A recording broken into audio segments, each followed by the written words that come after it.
Assalamualaikum warahmatullahi wabarakatuh.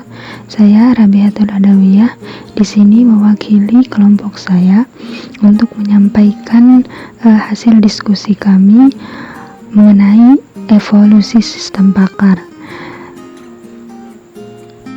di mana kelompok kami terdiri dari saya Rabiatul Adawiyah, yang kedua Ida Wardani, yang ketiga Rohatul Rubaiyah, dan selanjutnya Siti Syuhada, Irwan Musti, dan Ria Purnamasya. Langsung saja ke materi pertama, yaitu pengertian sistem pakar. Sistem pakar adalah suatu program komputer atau sistem informasi yang mengandung beberapa pengetahuan dari satu atau lebih pakar manusia terkait suatu bidang yang cenderung spesifik.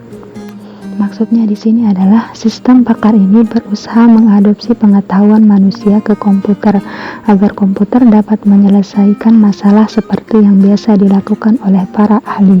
Sistem pakar yang baik dirancang agar dapat menyelesaikan suatu permasalahan tertentu dengan meniru kerja dari para ahli. Kemudian ada komponen sistem pakar yang terdiri dari user interface, yaitu memungkinkan pemakai untuk berinteraksi dengan sistem pakar. Yang kedua, knowledge base, menyimpan pengetahuan yang digunakan untuk memecahkan masalah tertentu. Dan yang ketiga ada interface engine, yaitu memberikan kemampuan penalaran yang menginterpretasikan isi dari knowledge base. Dan yang terakhir ada development engine, yaitu digunakan oleh para ahli dan analisis sistem untuk menciptakan sistem pakar.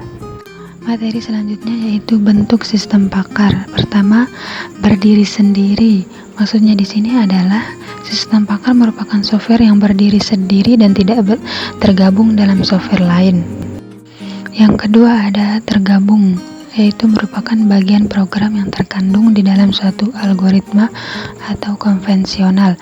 Dan yang ketiga, menghubungkan ke software lain, yaitu bentuk ini biasanya merupakan sistem pakar yang menghubungkan ke suatu paket program tertentu, misalnya DBMS. Kemudian ada beberapa kategori dari sistem pakar.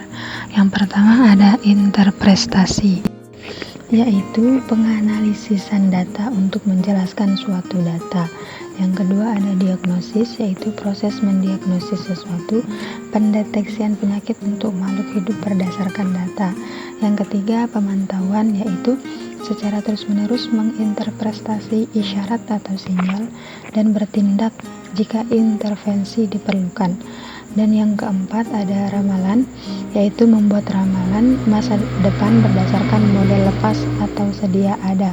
Yang kelima ada perancangan, yaitu satu program tindakan yang dilakukan untuk mencapai keputusan. Dan yang terakhir ada reka bentuk, yaitu penghasilan spesifikasi untuk membina objek yang memenuhi keperluan tertentu. Kemudian ada beberapa keuntungan dari sistem pakar, yaitu bisa melakukan proses berulang secara otomatis, menyimpan pengetahuan dan keahlian para pakar, kemudian meningkatkan output dan produktivitas, dan meningkatkan kualitas. Selain keuntungan, ada juga kelemahan dari sistem pakar, yaitu biaya yang diperlukan untuk membuat dan memeliharanya sangat mahal, kemudian sulit dikembangkan, dan sistem pakar tidak 100% bernilai benar. Mungkin hanya ini materi yang dapat saya sampaikan dari diskusi kelompok kami.